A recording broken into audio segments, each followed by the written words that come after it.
صفا مروہ کے درمیان میلین اخضرین سبز بتیاں، یہ وہ جگہ ہے جہاں حضرت حاجرہ علیہ السلام نے دوڑ لگائی۔ حضرت اسماعیل کے لیے وہ چھوٹے بچے تھے، معصوم تھے، ان کو پیاس کا سامنا تھا، شدت سے پیاس لگی تھی،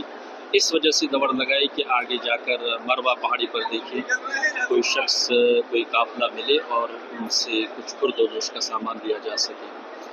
سوال یہ ہے کہ جب حضرت حاجرہ علیہ السلام نے یہاں پر دوڑ لگائی تو امت کی مائیں عمرے میں حج کی یا حج عمرے کی سعی کرتی ہیں، وہ اس میں دوڑ کیوں نہیں لگاتی؟ تو یاد رکھیں کہ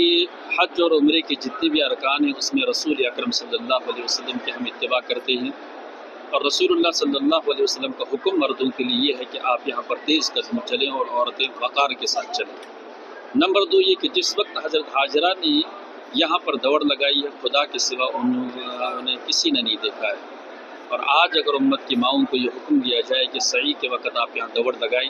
ہزاروں مائیں دوڑیں گی اور ہزاروں نوجوان مرد حضرات ان کو دیکھیں گے، جو حیا کے لحاظ سے، پردے کے لحاظ سے کسی بھی طرح مناسب عمل نہیں ہوگا۔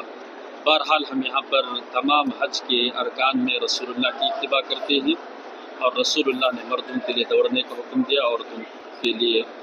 وقار کے ساتھ چلنے کا حکم دیا۔ واللہ اعلم بالصواب۔